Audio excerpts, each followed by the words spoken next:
London, 21st September 2001. Not far from Tower Bridge in the murky waters of the Thames, a passerby discovers something that looks like the lifeless body of a child. The man immediately notifies the police.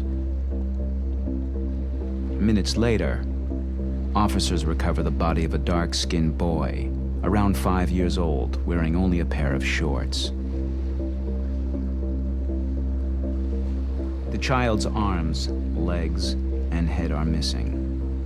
To this day, they have not been found. Scotland Yard follows a number of leads, but none of the investigators believes this is an ordinary crime. So the torso, how big? I suppose it was about that big. Yeah, about that big, and obviously the head was missing, the arms are missing, and the legs, just stumps left. I've seen torsos before, but not of someone so young, and then having shorts put on afterwards. That was so we've not seen it, have we? The scope and extent of investigations are unprecedented in the history of Scotland Yard. Over 60 countries are involved in the search.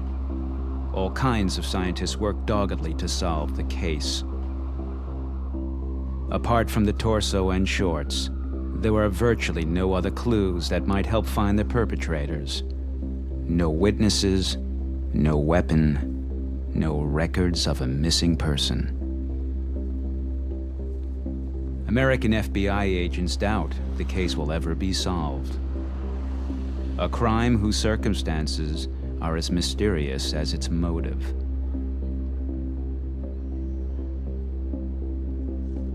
Forensic examinations are hoped to provide some indication of the boy's origins. His body is completely bloodless. Arms, legs, and head have been professionally severed. An analysis of bone structure indicates that the child must have enjoyed a healthy but not a European diet. Skin color and build point to Africa. Were the limbs removed from the body so that the torso could be transported in a suitcase? The intestinal tract contains traces of a European cough medicine.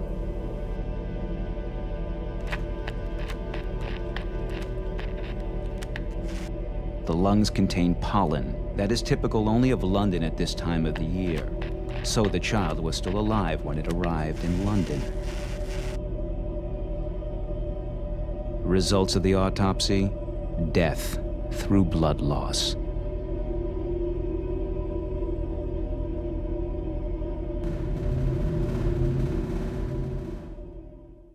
The police investigate with the help of Europol and Interpol. Are there similar cases anywhere else in the world? Scotland Yard receives a lead in the South African city of Pretoria. The world's only occult crime police unit comes up with some information that suddenly points to investigations in a completely different direction. We had a number of goals when we went to South Africa. One was to learn from Gerard and the other advisors over there about the subject. Yeah. Secondly was to get Mr. Mandela to make that appeal to the African peoples of the world. Yeah. We were beginning to realise that, because it was dovetailing with our forensic work, we were beginning to recognise that this child came from Africa. Yeah. And was needed that champion that we could then appeal to the people from Africa to come forward. And that in itself generated a lot of calls and a lot of expert advice coming into our inquiry. And from there we've moved on. Supported by scientists, Scotland Yard develops a theory that casts a new light on the circumstances of the murder. Apparently, there is a link to forms of occult religion in southern Africa. There are reports of ritualistic killings of humans in the records of colonial officials and missionaries. Under certain circumstances, parts of the human body were used to produce so-called Muti, a Zulu word for medicine. Traditional African medicine is usually made from the parts of animals and roots or herbs. Only extreme forms make use of human body parts.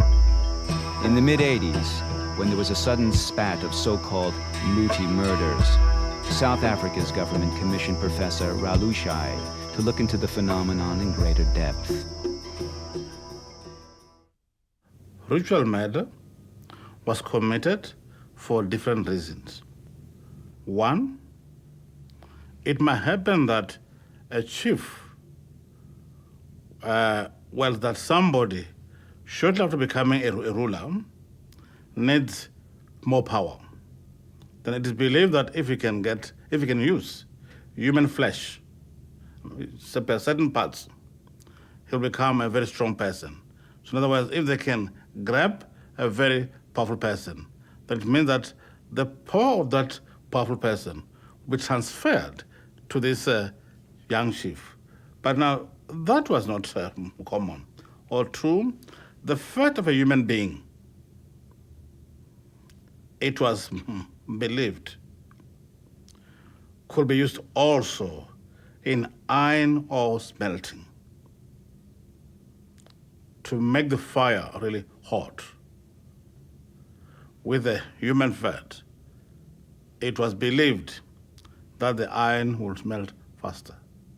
And then three, human parts, or certain parts, could be used to produce a good harvest.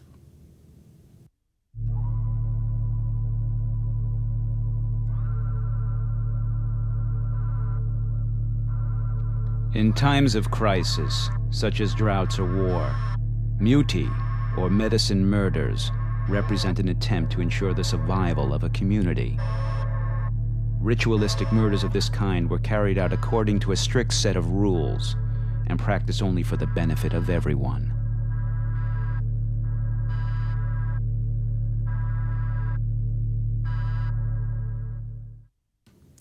In the past, traditionalists, meaning rulers, for their own reasons, did take part in that. At present, we've got now a new group of people, business people. In almost every case in which a businessman was convicted of having taken part in Muti murder, if you could just go to his business, but at that time it was crumbling. So a certain inyanga or a certain traditional doctor must have told him, look, if you come to us and you pay us so much, we can get you somebody, through his parts, we can rebuild up your own business. So the present type of Muti killing is too much linked with wealth.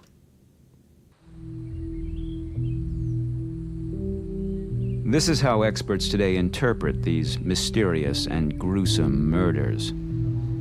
Until 30 years ago, no one could explain how these maimed bodies came to be floating in rivers.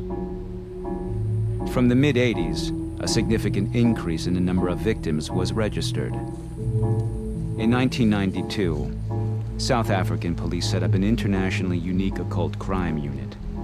Psychologist Gerard Labuschagne is trying to get to the bottom of the phenomenon. What are the typical hallmarks of a Muti murder? Typically what we'd find in a Muti murder, obviously, is the main thing is missing body parts. So that's our first stepping stone in terms of determining a Muti murder. The typical things you would find missing are the head. You'd have decapitations. The atlas bone that your head rests upon is often seen as quite an important bone, so you might find that is missing. So if you recover a head and you found the body, that section of the neck is gone. The genitals, male and female, would be cut off. Breasts cut off. And then you might find various body parts like your hand, eyeballs might be missing, etc. So that's typical. So that's your first step, is the actual body parts, to start characterizing it as a Muti murder. Then other things that we've discovered through our investigations, that you would very rarely find a Muti murder victim completely naked. You might find that the clothing has been removed just to get access to that body part that's missing. You would, in quite a number of instances, find them near water. They say that water has a symbolic reference in the sense that it cleans. Physically, it can clean your hands. The murderer can wash the blood off his hands, but symbolically, in that water also cleanses away your sins.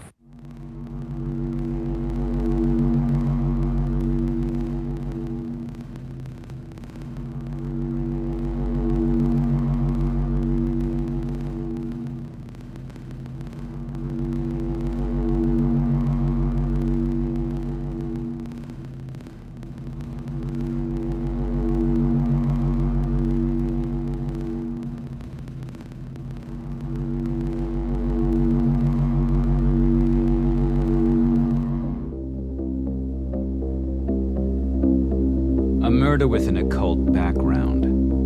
Scotland Yard establishes a link between traditional religion and medicine in southern Africa with a crime committed in London. What makes this investigation so unique? Because we brought in many team players, spiritual, cultural advisors, independent advisors, people with that background, academic background, pathologists that deal with it. You know, that's 5 groups alone before we even get into the variations within that.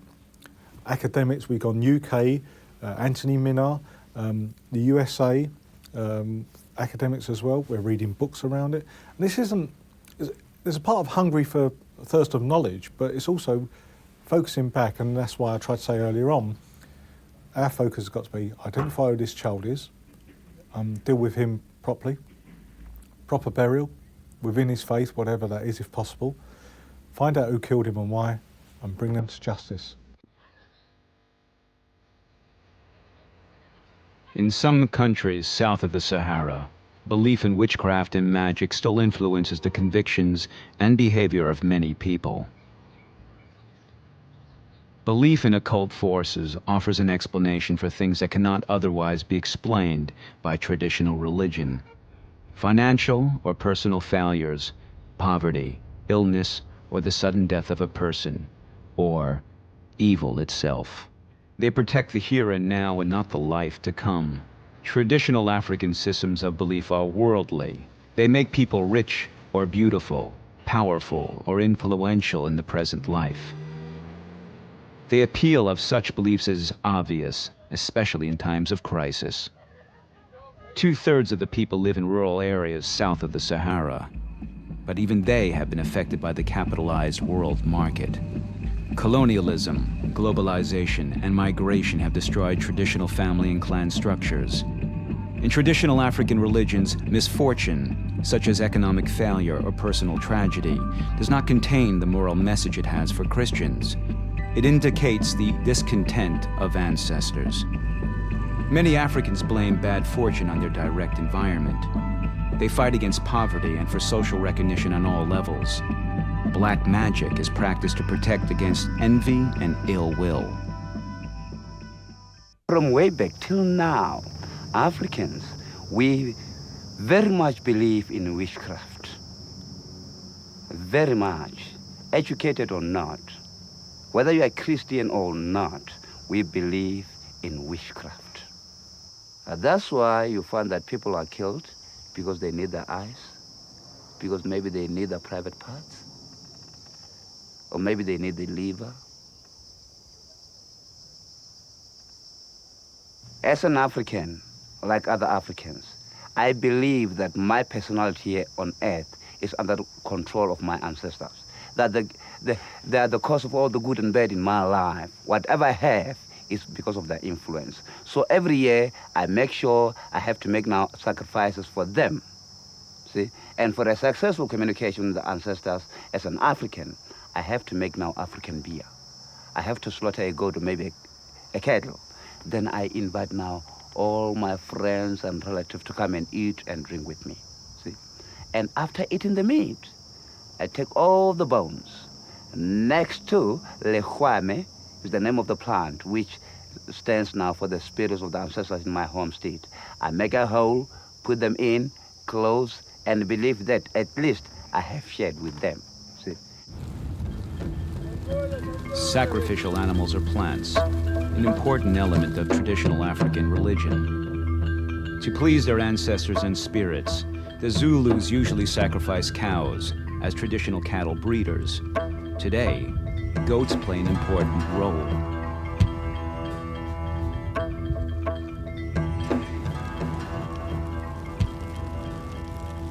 When colonial forces began confiscating and levying taxes on Zulu herds in the 19th century, families in urban regions replaced cows with goats as a sacrificial animal.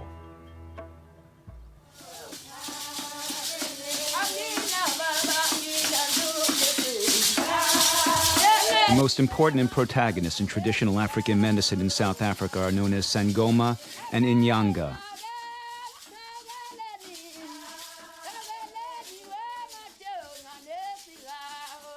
Sangomas are priests and doctors in one, fortune tellers who invoke ancestral spirits to determine the cause of illness, sudden death, or other plights. Illness is not merely the absence of health. Physical well-being depends on harmony with the environment and also harmony with the spiritual world, with the gods, and the spirits and one's own ancestors. By going into a trance, dancing or interpreting bones, the Sangomas seek contact with the ancestral spirits who then inform them of the causes of the disturbance.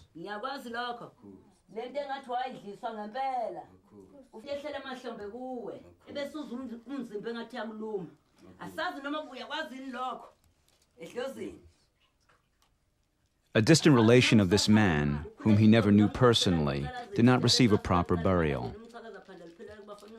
The order of the ancestral spirits has been disturbed. This is why the man now suffers from a nervous illness. Unlike the Sangomas, the inyangas do not diagnose illnesses. They are authorities on the animal and plant world.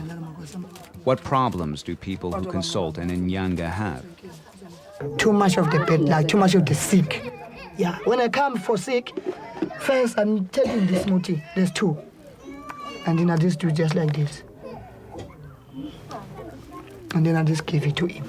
And then I just take another one. There's another one too. There's two just like this too. Just eat and then I just give it to him. He's sick, he don't know how to talk, he don't know how to do anything, he don't know how to sleep. And then I'm taking this one. This one, I just mix it up with the water. Hot water or boiling water.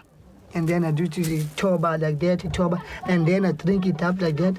And then I got another one too from that in the plastic. That for palazza, this cooking, when they come right, and then use palazza with the 5 liters so big like that. There's a tier too. We got him for palazza, that's what you call. More than 50% of the inyangas learned a profession from their grandparents, whereas a Sangoma receives his calling from his ancestors at an early age. First, you become sick. You become attacked by a special sickness, which we call twasa. During that sickness, you are able to see things before they happen. If there are people coming, I know before being told that there are people coming. And this gift is developed. You get initiated. You are taught healing medicine by your teachers. You are taught how to sharpen your gift and make it good. You are taught many things, but it is not a pleasant thing.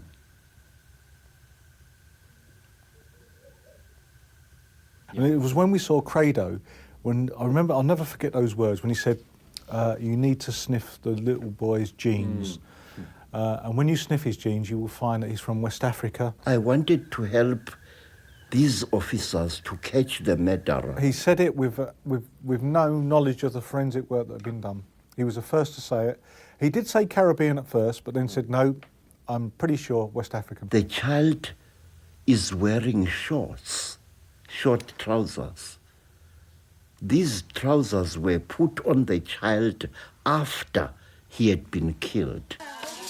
In some parts of Africa, the colors orange, red, and white stand for a good muti, medicine which people can use to help themselves. Black, green, and blue, on the other hand, symbolize a muti that is harmful to others. It is believed that Sangomas can use their spiritual skills to heal, but also to kill. Like I spoke with some traditional healers in the northern part of South Africa, they told me, we did not choose to follow this calling. We did not choose to become traditional healers. We were chosen by the spirits. They say we had no choice in this matter. We were selected and even forced by the spirits to go for training and to practice this. They would also not be able to diagnose properly without the use of spirits and even select what medicine and what roots to give without consultation with the spirits. And even in dreams and through their methods of communicating with the spirits, they would find out where to go in the mountain to find certain types of roots and herbs that they could use according to the prescription given by the spirits.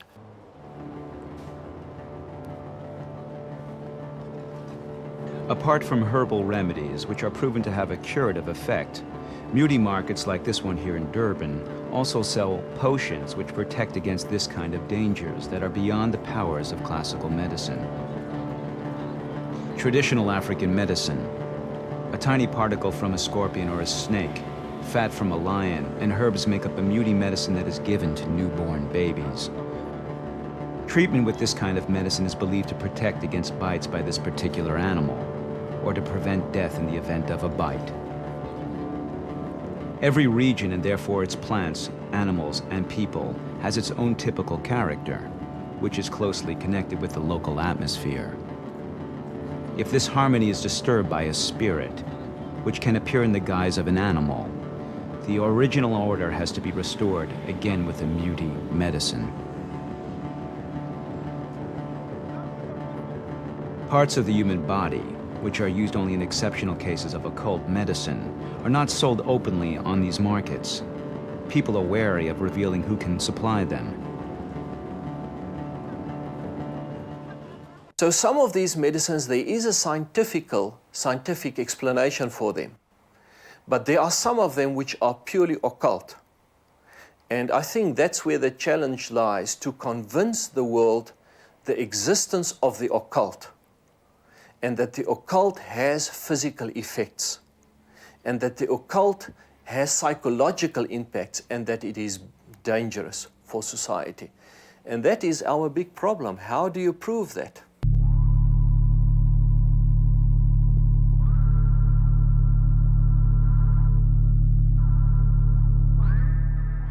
Sangomas are both respected and feared members of African society. They are distinguished representatives of traditional religion and medicine. In their dual role, their own physical condition is closely linked to a harmonious community life and a healthy relationship to ancestral spirits. Traditional African religion does not actively propagate faith or pursue a mission. And the relationship between religion and medicine is ultimately only something a Sangoma knows about. Not every follower of occult beliefs would commit a murder. Only a few cross the imaginary line between animal sacrifice and the murder of a human being. But in South Africa alone, it is believed that one muti murder is committed every month. Because many bodies are never discovered, researchers assume the actual figure is considerably higher.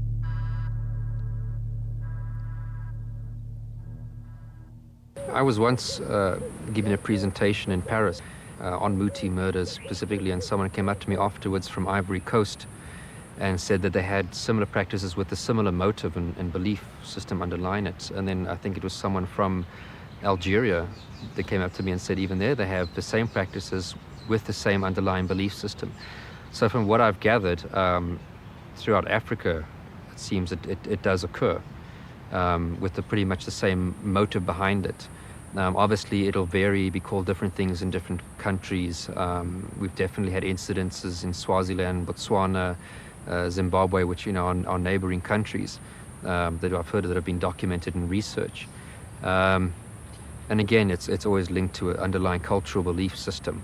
Cases of occult-related crime are difficult to investigate. Investigators are almost always confronted by a wall of silence. What I know is that they also believe that there is witches.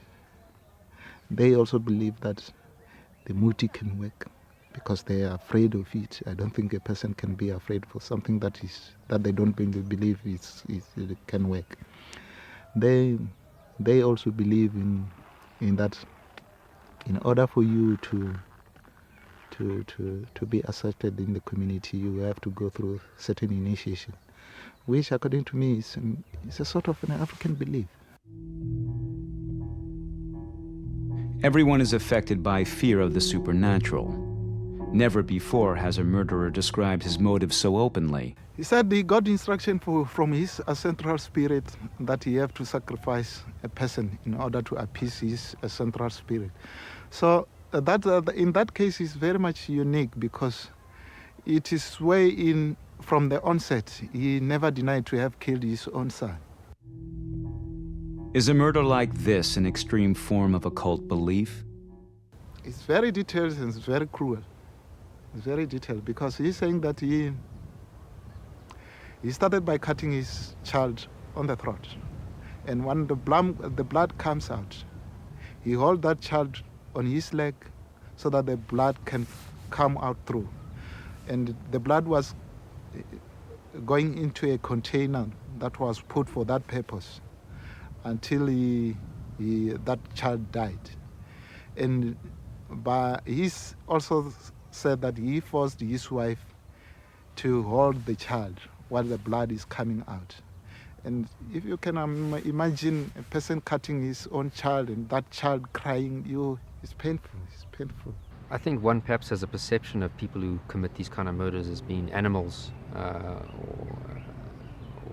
or very aggressive and violent people, but typically they're very normal looking people. A lot of them deny the fact that they had done these particular crimes even after being in jail.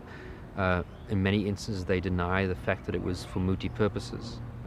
We often think that that's as a result of their own fear of retribution from the traditional healer, that they might be cursed or something might happen to them if they speak out. And we have a documented case where the murderer was arrested.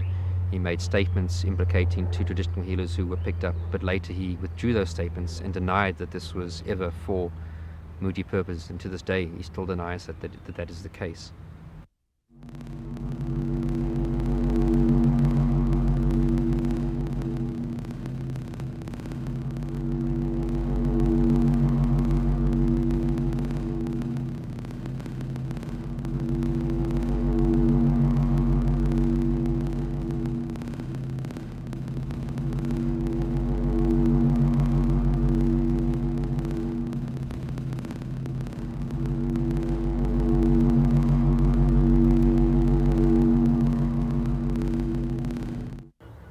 But he forced me to open my eyes and see my child being slaughtered like a calf. Yes, it was done and over with it. And you have to cut up those hands and those legs, cut everything up out of my child. Everything he wanted, whatever he wanted, those private parts of his legs, hands, and it's like, you know, if you are cutting a chicken out, cutting a chicken, he was cut like a chicken, parts out of a body, and the body was there, the head was off, the hands were off, the legs were off. It's like just a body. The now 28-year-old mother moved hundreds of miles away after the murder. What made her husband kill the child? He had big dreams for himself. He wanted himself to be rich, to be famous, and all those things. But he was in a very disadvantaged area, with no jobs, everything. The only thing he can think about was maybe becoming a Sangoma, healing people. I don't know how that dream developed. Maybe he's the one who can explain too much. He had the dream to become famous, become a healing person, become somebody with pride, somebody people can respect. He is a victim in which way? Because he was being misled, because he wanted to earn a living, and he believed in what people they say. He told him he can become a Sangoma, he can be very famous, he can be rich. And because that is what he wanted. And that made him to believe strongly in those ancestors.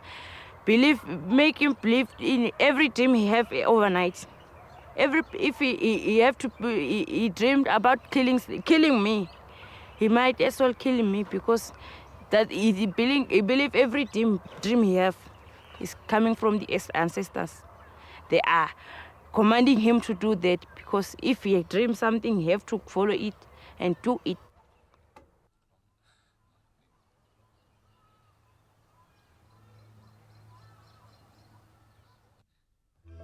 The murderer never denied the crime. Medical tests confirmed his soundness of mind. How strong must a killer's motivation be? How strong is his belief in occult forces? Criminologists describe this as a very unique kind of crime. It's a very unique crime on its own, done for a specific purpose, and done usually in a ritualistic manner, because the way the person is killed, that they usually held down, certain cuts are made, the body parts aren't just hacked off, they are cut ritualistically, and usually in a lonely spot in the forest, and so on. And this is how the victim is often targeted. The inyanga, the client would come to an inyanga and say, I need very strong medicine, implying Muti that uses human body parts. Muti murders in South Africa are based on rituals and customs which are hundreds of years old. But the recent murders represent a perverted form of ruthless profiteering. Where does this belief in the power of human body parts come from? Why has there been an increase in murders in the past 20 years? There are no obvious immediate answers to these questions.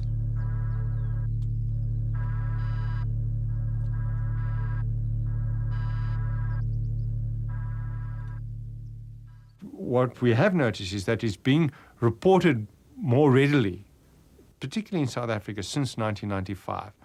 Our media has been, trying to find reasons for certain things, and the perpetrators have been very slack about it. They've been done these murders not in the rural areas anymore, but in urban areas, and that is linked up to the movement of a lot of migrant labor and rural people coming to the informal settlements in places like Johannesburg, and bringing those traditional beliefs with them.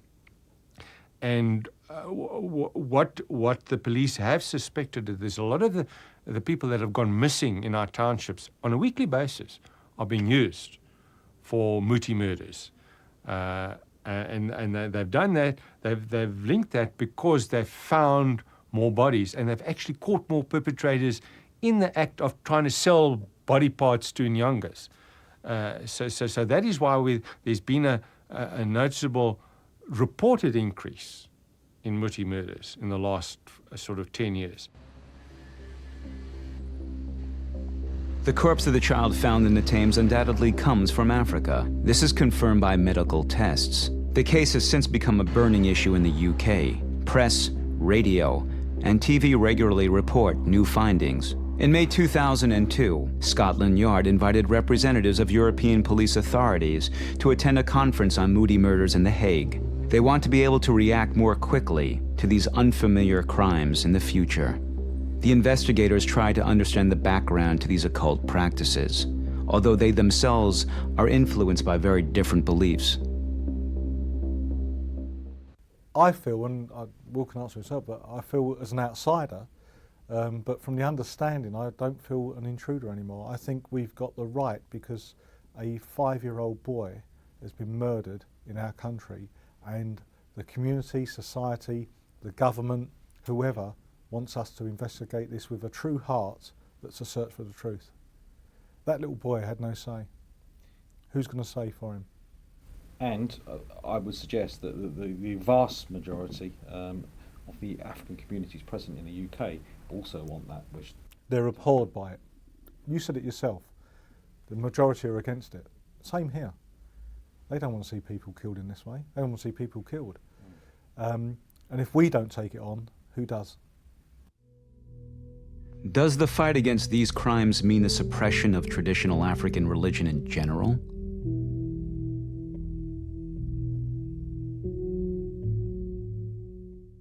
We can't answer that, can we?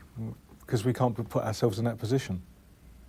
But I think that's my point I'm trying to say. It's a point for society, government, whatever, to tackle that issue. It's a bigger problem than just Muti or voodoo murders. So we just cannot come to an answer that will satisfy you in what you're looking for. I understand what you're looking for, but we will go back to, okay, we're doing our job and we're trying to do our job in the best way. It will be totally inappropriate to do this and not try and understand why people are committing these murders. And in order to do that, because we have, fortunately, so few in the UK, across Europe, we have to go where they're prominent, and that's in South Africa, Nigeria, and those other countries in Africa.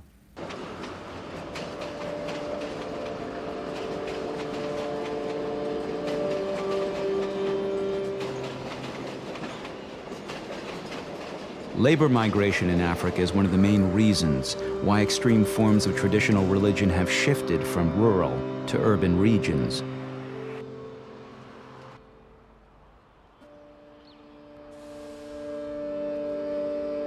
Under a highway in Johannesburg, between 60 and 200 people, depending on season, help produce and sell occult remedies made from animal and plant parts. Many of them come from rural regions in the north, from neighboring Zimbabwe and Botswana, or the Kruger National Park. Once or twice a year, dealers come here to sell animals and plants from more distant regions. Parts of a baboon fetch up to $5 US, lion fat $30. The price depends on the strength of the respective muti. But there are increasingly frequent rumors that the most potent forms of muti are also available here. Human body parts. Undercover police investigators arrested a man who tried to sell them a human head for $1,000 US.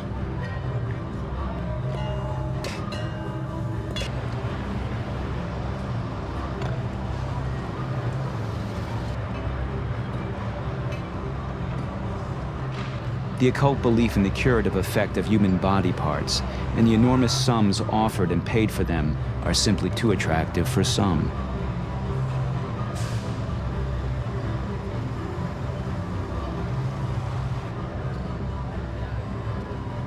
The vast majority of traditional healers disassociate themselves from this kind of trade. But in the anonymity of the city, charlatans sell such goods out of greed and thereby damage the reputation of the Sangomas.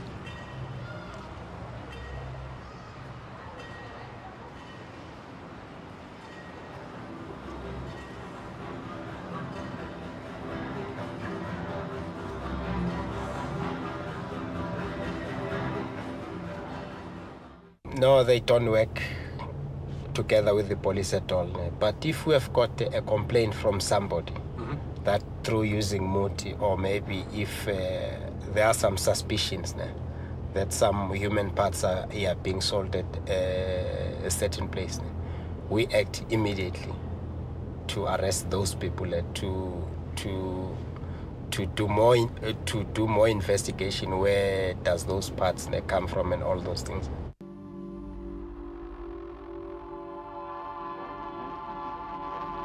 Johannesburg, a city where tradition clashes with modernism.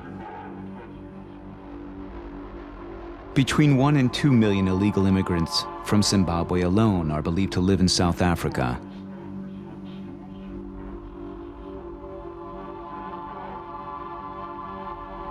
Many are driven by sheer desperation to the cities of Johannesburg and Soweto.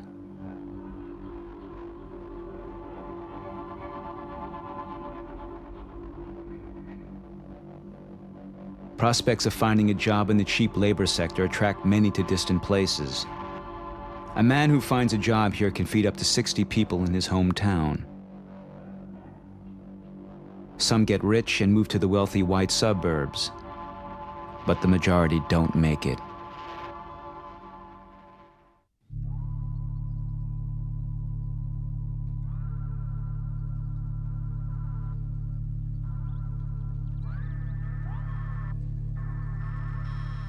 To come to terms with the strange and threatening environment, many turn to occult religions. They desperately rebel against their distress and misfortune and try to achieve wealth and success, social mobility, by resorting to extreme methods.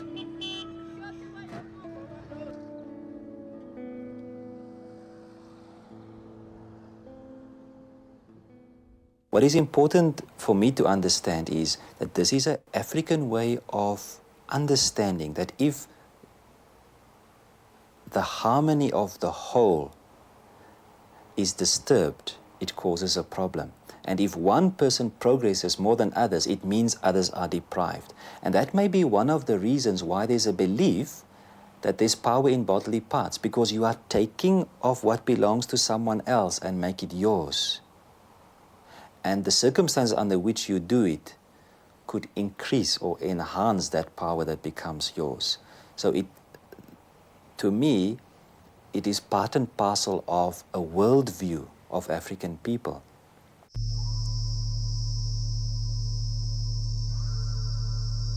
With the arrival of the Europeans in southern Africa, not only forms of settlement change, but also family structures, the legal system, and traditional forms of farming. But in times of crisis in particular, traditional beliefs permeate the beliefs brought into the country by European and Arab colonizers.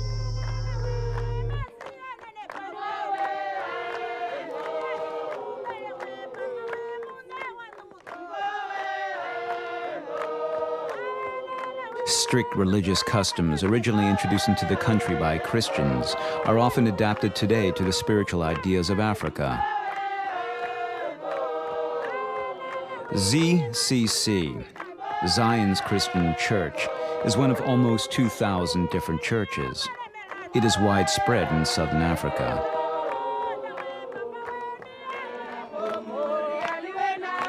Worshippers sing and dance and share water and milk before the church service.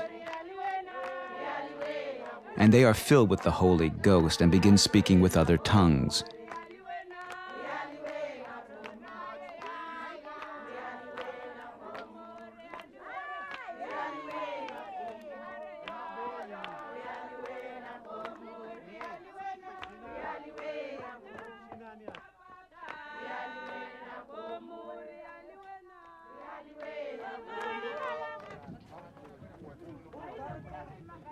Speaking in tongues, the moment when the Holy Ghost enters worshippers, they speak freely and without constraint.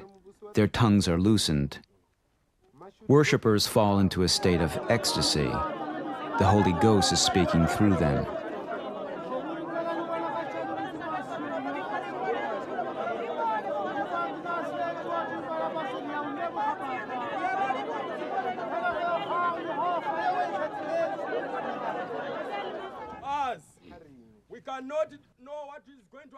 To distinguish themselves optically from other religious communities, the members wear uniforms on Sundays. On weekdays, a star on their chest indicates their membership of the church. Members of the ZCC are given practical guidance during services. They are warned of the dangers of tobacco and alcohol and told that firearms are not a suitable way of solving a conflict. I have to Wearing the star is believed to improve chances of finding a job. This is one of the reasons for the religious community's success.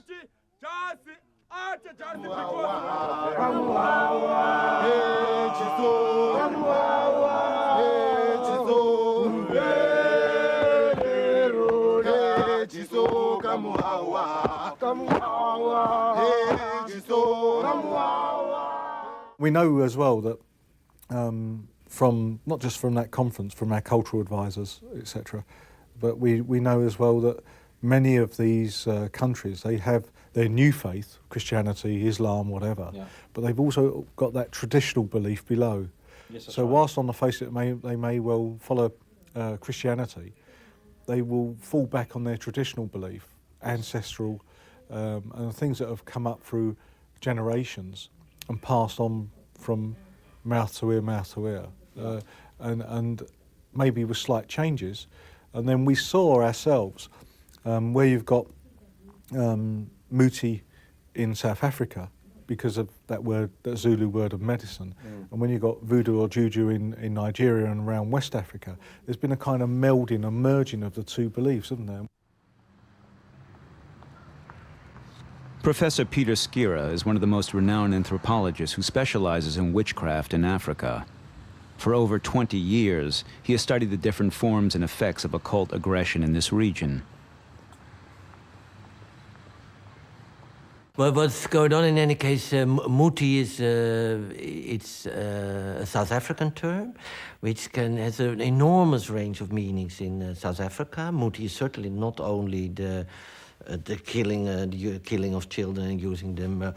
So what's going on is that the term Muti is kind of gradually taking on a special meaning in the sense of what you are describing, also these horrible details of people having to cry out when they're being killed.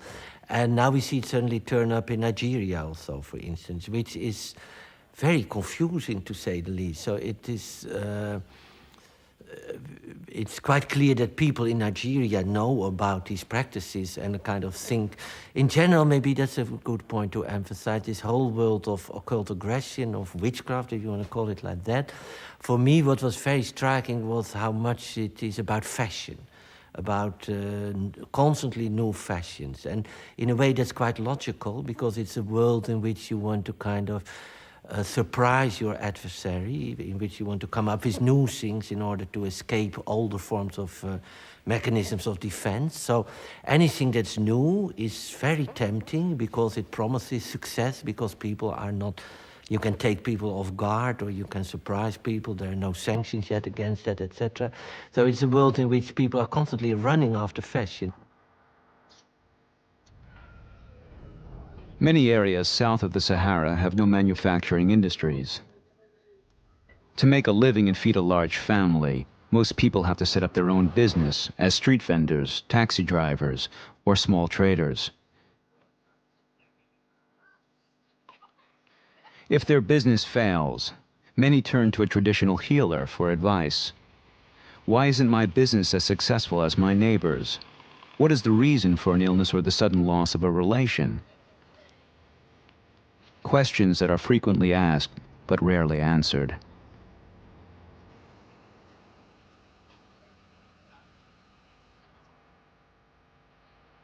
Occult belief and black magic help people understand their own fate.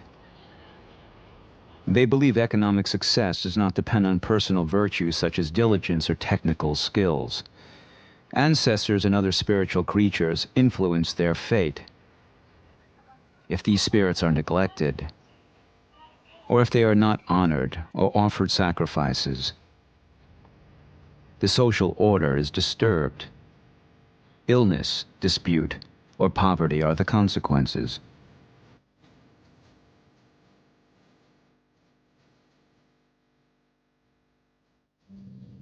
Can Europeans understand the underlying principles of this culture without dismissing it as backward? And we've always said that we're not judging this culture. That's right. Because, and I carefully said that, you know, cultures bring good and bad, and traditional beliefs have got good in them. However, the only bit that we're saying is we're dealing with the murder side of it. The fact that someone may have a belief where they go through rituals where no one's harmed, absolutely right. Nothing wrong with that. No, not at all. This is almost a deviancy away from the normal traditionally held beliefs. Yeah. So again, if you take that funding, there's lots of people that have belief, and then they have certain beliefs, and then right down you have a small number that will go to the extreme. Absolutely. And they are the criminals, but all the others aren't. In July 2003, 21 Africans were arrested in London in connection with the murder. After over 2 years of extensive research, Scotland Yard appears to be on the verge of finally cracking this mysterious case.